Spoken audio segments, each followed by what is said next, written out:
मुझे नहीं लगता है कि कोई हिंदू मांगलिक कार्य ऐसा नहीं जिसमें आपके समाज की उपस्थिति के बगैर वो कार्य संपन्न हो सकता हो।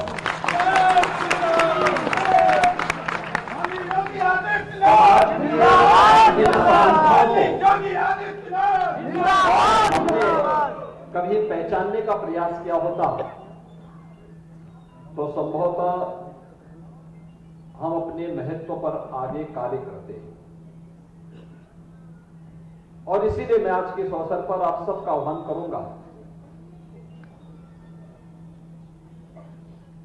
स्वर्गीय कर्पूरी ठाकुर जी का नाम देश की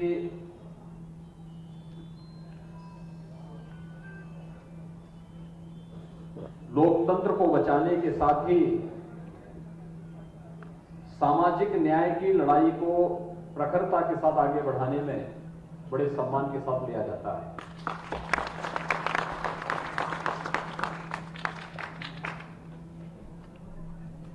उन्नीस 1975 में जब कांग्रेस ने देश के अंदर इमरजेंसी थोपी थी तो उस समय स्वर्गीय कर्पूरी ठाकुर जी को कुछ समय के लिए गोरखपुर में गोरखनाथ मंदिर में रुकना पड़ा था, क्योंकि लोकतंत्र को बचाने के लिए जिस अभियान के साथ वो जुड़े थे उस अभियान के क्रम में। लेकिन जब ये चीजें सामने आने लग गई कि अब यहां पर रहना उनके लिए सुरक्षित नहीं होगा क्योंकि सरकार उनके पीछे पड़ी थी, तो फिर सुरक्षित हुए नेपाल की तरफ वहां से प्रस्थान किए थे। और इमरजेंसी के खिलाफ देश को लोकतंत्र को बचाने के लिए जो योगदान उस कालखंड में उन्होंने किया, सामाजिक न्याय की जिस लड़ाई को लड़ने के लिए उन्होंने बिहार के अंदर एक नेतृत्व दिया था, वह अभूतपूर्व है, अभिनंदनीय है। हम सबको उस लड़ाई के साथ आगे बढ़ना होगा।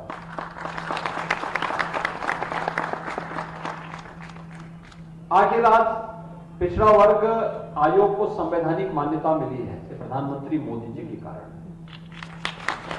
यानी अब आयोग के द्वारा पारित कोई भी आदेश एक न्यायिक आदेश माना जाएगा।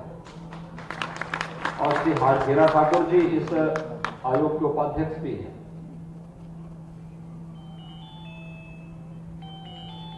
ईश्वर ने आपको बुद्धि दी है, हुनर भी दिया है, और उसका उपयोग करके कैसे हम बेहतर तरीके से आगे कार्य कर सकते हैं, उसके बीच से रास्ता निकालने की आवश्यकता है। याद रखना, सामाजिक ताने बाने को छिन्न भिन्न करने वाला व्यक्ति कभी भी समाज के लिए पूज्य और सम्मानीय नहीं होता। और हम सबको हमेशा ध्यान रखना होगा कि जिन लोगों ने अपने राजनीतिक स्वार्थों के लिए समाज को बांटा है, उसके पुण्य क्षति की है, उसके सामाजिक ताने बाने को छिन्न भिन्न किया है, उन लोगों को समाज ने आने वाले समय में इतिहास के गर्त में डालने में भी कोई संकोच नहीं किया है। और ये हम सबके सामने उदाहरण है। आज हम सब यहां पर जब इस सामाजिक सम्मेलन में उपस्थित हुए हैं, उत्तर प्रदेश में कुछ योजनाएं हम लोगों ने लागू की। खासतौर पर वर्तमान में हम सब कोरोना महामारी का सामना कर रहे हैं, और कोरोना महामारी के दौरान आपने देखा होगा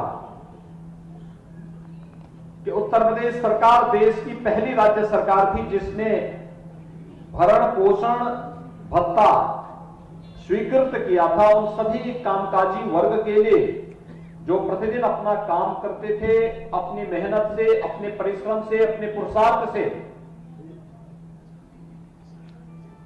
अपने परिवार का भरण पोषण भी करते थे और साथ साथ सामाजिक जीवन चक्र को आगे बढ़ाने में अपना योगदान देते थे।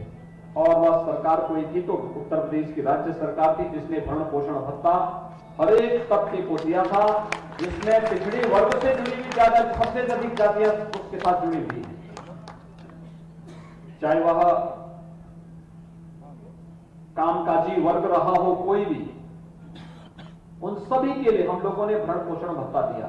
जाने नहीं दे रहे और यही नहीं, कोरोना कालखंड के दौरान भारत सरकार से भी और राज्य सरकार से भी, भारत सरकार को अभी भी प्रधानमंत्री गरीब कल्याण अन्न योजना के माध्यम से हर उस गरीब परिवार को फ्री में राशन देने का कार्य कर रहा है। 15 महीनों तक ये व्यवस्था चल रही है। दुनिया के अंदर कोई देश नहीं दे रहा है, अकेले भारत के अंदर ये व्यवस्था है। प्रधानमंत्री मोदी जी के कारण व्यवस्था है। और उत्तर प्रदेश सरकार ने 2020 में भी 3 महीनों के लिए और 2021 में भी 3 महीनों के लिए अपनी ओर से भी फ्री में राशन सबको देने की व्यवस्था की। भाइयों बहनों, आज जब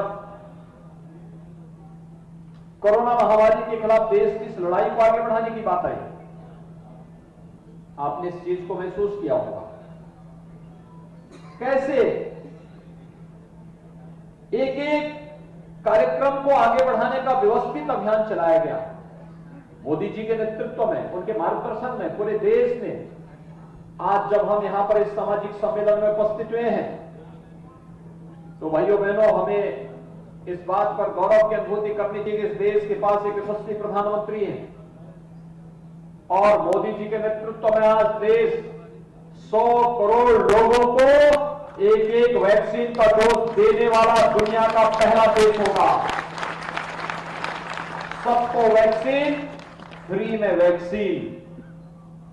ये फ्री में वैक्सीन और सबको वैक्सीन, याद करिए, इससे पहले भी बीमारियां आती थी, महामारी नहीं होती थी, बीमारियां आती थी, वैक्सीन नहीं बन पाता था, दवा नहीं आ पाती थी, लोग मरते थे, सरकारें देखने के लिए नहीं जाती थी।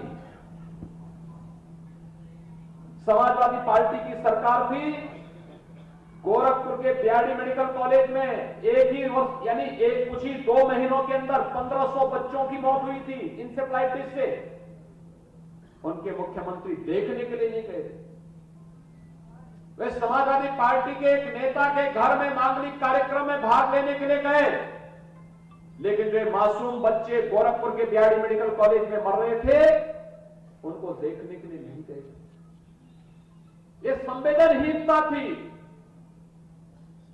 कांग्रेस की सरकार रही हो, सपा की सरकार रही हो या बसपा की सरकार, इन्होंने जातिवाद के नाम पर सामाजिक ताने बाने को छिन्न भिन्न करके प्रदेश को दंगों की आग में झोंकने का तो कार्य किया था, लेकिन किसी गरीब के साथ, किसी कमजोर के साथ कभी खड़े नहीं हुए। अपने सत्ता स्वार्थ के लिए इन लोगों ने प्रदेश को माफियाओं के सामने गिरवी रखने का काम किया था। और आज आप सबके आशीर्वाद से जब प्रदेश के अंदर भारतीय जनता पार्टी नेतृत्व की सरकार बनी, न केवल सुरक्षा की पुख्ता इंतजाम करने की व्यवस्था हुई है, आज कोई माफिया सिर उठा करके नहीं चल सकता है, कोई माफिया प्रदेश के अंदर सिर उठा करके नहीं चल सकता है। दुस्साहसिक तरीके से किसी गरीब की, किसी व्यापारी की संपत्ति पर कब्जा नहीं कर सकता है, और अगर करेगा तो उसे मालूम है उसके बाद कि फिर परिणाम क्या होने जा रहे हैं, उसके बाद के परिणाम भी मालूम है। आज समाज के हर तबके को उसके अनुसार शासन की योजनाओं के साथ जोड़ने का कार्य हो रहा है।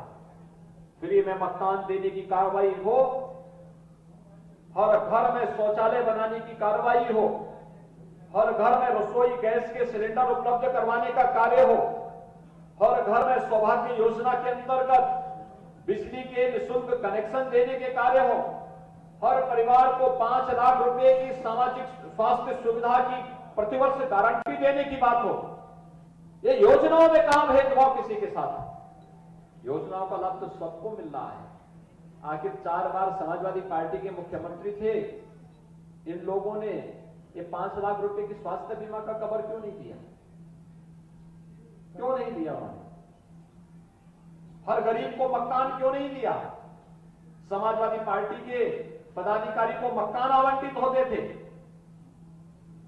लेकिन किसी गरीब को मकान नहीं मिलता था,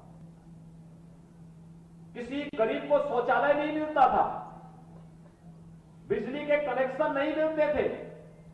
कांग्रेस के राज में रसोई गैस के लिए हाहाकार मचती थी। एक रसोई गैस, किसी को अपनी लड़की की शादी में रसोई गैस कनेक्शन अगर देना होता था, 25,000 रुपए तो उसको पहले उस खरीदने में लगते थे। और फिर रसोई गैस के लिए अगर कहीं जाना हो, सिलेंडर समाप्त हो गया और रसोई गैस समाप्त हुई, सिलेंडर के लिए कहीं हो तो सिलेंडर तो नहीं मिलता था, पुलिस की लाठियां जरूर मिलती थी। ये तो कांग्रेस के समय में होता था। भाइयों बहनों, जिन मासूम लोगों की मौतें होती थी बीमारियों से, तब महामारी नहीं थी, लेकिन ये लोग मौन बने रहते थे। तब प्रदेश में माफिया हावी था। पार्टी विशेष के लिए कांग्रेस की सरकार रही हो, समाजवादी पार्टी की रही हो या बसपा की सरकार रही हो, जो भी सरकारें रही हो, इन सरकारों के समय में गरीब को त्रस्त किया जाता था, आम नागरिक को जबरन परेशान किया जाता था। सार्वजनिक संपत्तियों पर, गरीबों की संपत्ति पर, व्यापारियों की संपत्ति पर माफियाओं से कब्जा करवाया जाता था और प्रशासन को गिरवी रख करके, उनके सामने गिरवी रख करके